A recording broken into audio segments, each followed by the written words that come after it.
kitchen, and I have not posted for a while. I've been really busy doing a lot of renovation on the house, including the kitchen, which is still in progress. So I have not really had a chance to do any new videos, though I have done a few. I still have to edit the material, and we'll get back into uploading videos in the near future. So mushroom season has started here, and we were lucky, and 2 days ago we found these giant puffballs. We call them Riesen Bovist in German. The Latin name I can never remember. It's something gigantea. I'll put it in the description below. We also found a few what we call parasols, which actually get a lot bigger than this. But yeah, mushroom season's starting, so I'll probably be doing a lot of videos with mushrooms we find in the forest. For now, I'm just going to show you how I'm cleaning these, because we picked, these are actually pretty small for giant puffballs. The two other, the largest one we got was almost 2 kilos. That's around 4 pounds.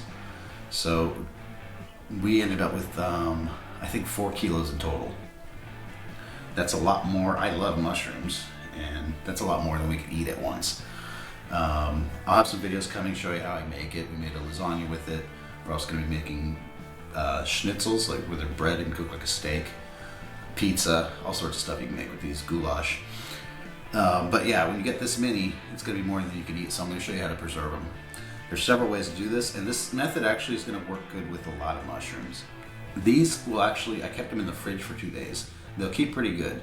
When you pick them, you just got to check them out. If they look yellowish or they're too old, they're not going to be good. When you cut into it, you want it to be nice and white. After you cut them, they do kind of get a little yellowish tint to them. That's normal. A lot of times you're going to find occasional beetles and larvae in these. As you cut them, they usually will come out. So if you're real squeamish of that stuff, picking wild mushrooms is probably not going to be your thing. Cleaning is really easy. There's going to be some dirt on the outside. Don't wash them with water. Mushrooms are like a sponge. If you rinse them under water, they absorb that more water than they already have, and they're going to come out really mushy and not be good at all. So I try to, any dirt I'll try to brush off. But on this case, with the giant puffballs, we can just peel the skin, which I've already started to do.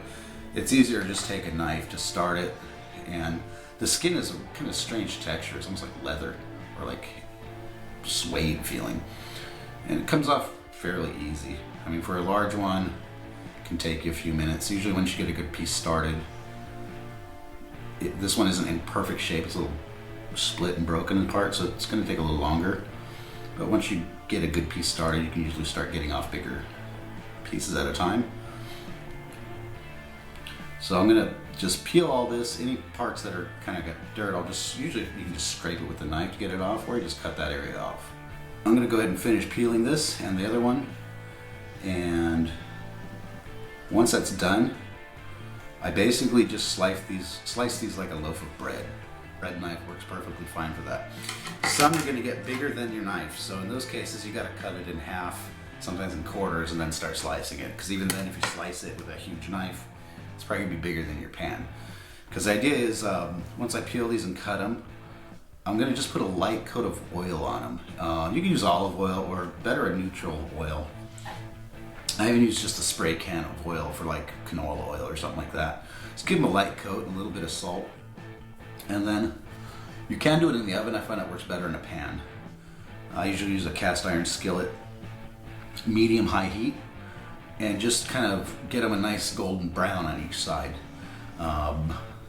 That's going to help draw out a lot of the water, and then from there you can just throw them in a Ziploc bag and freeze them. They'll stay good for months that way. I usually date it so I know how old they are and what species they are. And then, yeah, you can take them out as slices and use them however you want, whether you want to chop it up into chunks for goulash or make steaks out of it, or like I'm going to show in the next video, making lasagna with it. And that's generally how a lot of mushrooms I will preserve. With something like Steinpilz, the porcini mushrooms, you don't have to peel them. You can just freeze them whole, actually, it's okay. What I like to do is either steam them for a couple minutes, or another method is to dry them out. And then for that case, I'll slice them and lay them out on a tray and put it in the oven with a fan. at the lowest setting you can, and just I'll crack the door open. So I'm basically just dehydrating them, like I'd make beef jerky in my oven. And once they're dry like that, you can just keep them in a jar or a bag, and they'll also stay good for a long time. Can be rehydrated or used in soup, whatever. They're also good like that. The preferred method is freezing. And I mean, you can freeze them straight like this, but there's a lot of water in them, so that's going to kind of affect the texture of it. So it's best to pre-cook them like I mentioned, and they'll preserve a lot nicer that way. So we'll probably, like I said, these are actually very small for puffballs. They do grow in the same location. So we found a spot 2 years ago. Last year was a bad year for mushrooms, not enough rain. 2 years ago we found a spot where we found a ton of these, and 2 days ago, driving by, we saw it again, and there was a lot of them. There's some that they're huge, but just too old. Some that look like they've been picked or smashed, but I think going back in a couple days, we'll find more of them. So generally, when you find a spot for these, it's a good spot to keep a secret and check back every year. You can't really say a certain time of the year. It has to be conditions with how much rain it got and the temperature. They're kind of easy to notice because they're usually growing on fields, so you'll see this big white thing. A lot of times, sometimes we'll see some trash, like a plastic bag, so we stop and double check, and it could be just that, or you find a field of Bovist. They're in the puffball family. A lot of people, when I post this on a cast iron cooking page, were saying, "Oh, I always heard puffballs are poisonous." There's many species of puffballs, and some are poisonous. There's many you can eat as well. These are pretty hard to mistake because they're so big. The smell is very mushroomy-like. And you'll see when I cut into it, this one's pretty much peeled, so I can go ahead and slice into this. The consistency, it's like a mix of, and I'll cut it like slices of bread, so like a ½ inch thick or so. And the consistency is almost like a mix of bread and mozzarella. And let's get to a few slices. And you see it's solid flesh, solid meat basically. Consistency is also very similar to meat. That works really good as, like I said, as a schnitzel or meat substitute. I usually put meat with it. I don't like vegetarian food. And even like using it instead of the pasta for lasagna. So I'm gonna go ahead and finish these up. For the parasols, the stems are very woody, like stringy. The consistency is not nice texture to eat. So normally you just pop the stem off. And again, I'll kind of just cook these really quick in a pan just to kind of get some of the moisture out and freeze them as is. The stems, a lot of people throw them out. I usually will put those in the oven, cut them up and put them in the oven and dehydrate them and crush them up into a dust. That makes really good for soup and adding to sauces and things like that. So really no need to throw out the stem even. As far as identifying these, it's going to be different for where you're going to find them. It depends where you live. Don't rely on just what I'm telling you about them to identify them. It's very easy to identify when you know what to look for, but there's also some that can look just like it in different parts of the world. You don't want to take just for what I'm saying in Germany for if you live in the US. Check out some books on it for your area. Look at a lot of times you can find a good Facebook page where people can kind of help you. But I mean, smartest way to do it is be 100% sure what you are identifying before you try to eat it. Make sure it's in good shape. I've gotten sick from mushrooms that are perfectly safe to eat, but they were in bad condition. They were too old, and I got pretty sick from that. It's not fun. Best bet is have someone go with you that knows what they're doing to show you these things. And you start, the more years you do it, you start to learn how to identify more species. Start with easy ones to identify, know what their doppelganger is. That's going to be the ones that can be mistaken, and often they can be like the poisonous twin. A lot of mushrooms are actually not deadly poisonous, but they can get you sick. Some of them people just have different reactions to, where they're fine to eat for most people, but some people notice some problems from it. They get a bit of like indigestion or stomachache from it. So they might not all agree with you. In most cases, wild mushrooms want to be cooked. There are some exceptions that can be eaten rare. So I'll go ahead and finish these, and then we'll get into the kitchen and see how I'm going to just brown them really fast and throw them in a bag to freeze. Okay, so the skillet's at a medium-high temperature. Just sprayed it with some cooking oil spray. Put a light coat over one side of the mushrooms and a little bit of salt. I'm gonna go ahead and fit them into the pan. Usually just takes a couple minutes to brown them on each side. If I have a lot of them, I'll usually do it in a few skillets at the same time. Like I said, you could do it in the oven too at about 200 degrees and just keep an eye on them. But I find they come out nicer this way. You're kind of searing them. And if I'm doing a lot, every time I change it, I'll just spray a quick coat of oil or spray it on both sides once I put them in.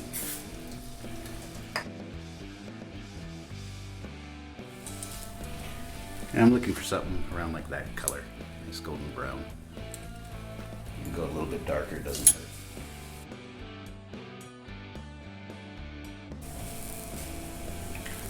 So these are starting to finish, these are done. Set them aside. You want to let them cool before you put them in a plastic bag, otherwise it's going to make condensation and cause more like a freezer burn in the freezer. Another thing, they will stick together. So you can take some cooking paper, wax paper, something like that, and put them in between the slices. Otherwise you just got to let them thaw before you can separate them easily.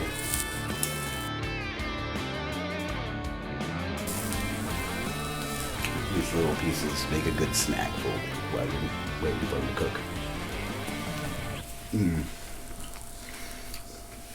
Actually, just like this, they taste amazing, but there's quite a few recipes.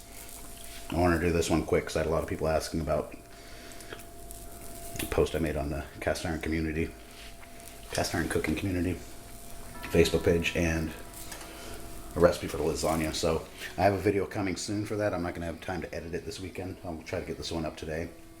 For lasagna though, once you have them prepared like this, you just use that for the pasta. Line it out, and I'll do a thin coat of sauce on the bottom, a layer of mushroom, a layer of cheese, layer of sauce, layer of mushroom, layer of cheese, layer of sauce, layer of mushroom, layer of sauce, layer of cheese, something like that, just like you're making lasagna, save for the lasagna pasta. How you make it is up to you. I made it with a meat sauce, so I just took some canned peeled tomatoes, sauteed some onions, some garlic in olive oil, some basil, crushed chili pepper, salt and pepper. Then I browned some ground up Italian pork sausage, added that into the sauce and simmered it for a while. But basically you make the sauce however you want. Since we have enough of these, I'm going to be making a few recipes with them. So the next one coming out will be the lasagna, but I'm also going to show you how to make the breaded steaks, the schnitzels, cordon bleu. And also these work great for making pizza. You just use this as the pizza bottom, as the dough. Put your topping on top of it. Comes out really good. And I mean, I've had a lot of people ask me what they taste like, which is hard to explain other than they taste like mushrooms, but it's kind of like a champignon, but it's got a different kind of hint to the flavor. Maybe a little bit stronger in flavor, but really, really good. And the texture, I guess you can compare it to a portobello. It's almost like a meat texture. So when you make them into a schnitzel, I hate when people say it tastes just like meat when they're talking about these veggie burgers and stuff like that, or soy burgers, but this actually does taste just like meat. The texture is really similar, and the flavor is just amazing. You don't have to use cast iron to do this, but I get the best results with it. I like to get a good sear on it like that. Easy clean up. Get some iron in your food.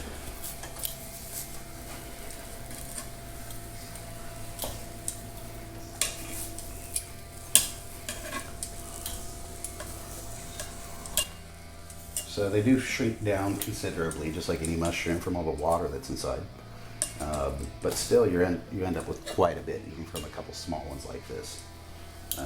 From one large one, we had a stack of these, big. It's like a big stack of pancakes. So they will go a long way. All right, so these are done. I'm going to just let them cool down, throw them in a Ziploc bag, and they go into the freezer until I'm ready to cook with them, because I'll be gone we're going camping for the weekend. So I'll try to get this video posted today and start getting back to editing some footage, and I'll have some new videos back up and running within the next week. Thanks for watching. I almost forgot about the parasol mushrooms. A bit of grass. Same thing, I just spray a light coat of oil, and I'm going to brown them on each side. I start usually on these with the gill side down, because that's where the moisture is. And these are cooked, they're in different flavor from the puffball, of course, but similar texture. It's like really similar to meat. So like a schnitzel is really good. Cut into chunks for a goulash. And also they go really good with scrambled eggs. Like I said, we didn't have time. We still have leftovers of the lasagna I made. We have to finish. I'm probably gonna go in the freezer. And usually I like to cook these fresh right away, but same with parasols. When they're growing, you can end up with bags full. You can end up with a lot. They're easy to spot because a lot of times they're in fields, but also in the forest. But they're these big white things, so they're pretty easy to find. Where they're like porcini or something like that, you really have to have good eyes to see them, and you have to look hard. I think another thing about parasols is they're not so commonly known to be good to eat. A lot of people don't know they could be eaten, so you see them all over, even from the road, but a lot of people don't know they can be eaten, so they don't pick them. Steinpils, porcini, that's a little different story. So those are done. You know, I kind of burnt it a little bit hot, but they're still fine. Those also are just going to go in the freezer the same way and be used for later. So it's great. So when you do pick mushrooms, and you have a good day, you can end up with tons of them. Some country, you got to check where you live. There's some regulations. I know in Austria, some areas it's 1 kilo per person or up to 2 kilos per person. As far as I know, there's no limit in Germany. Usually I don't take more than I plan to eat, and I preserve a lot of them. Sometimes I give them away as gifts to neighbors, stuff like that. And that's it. Thanks for watching.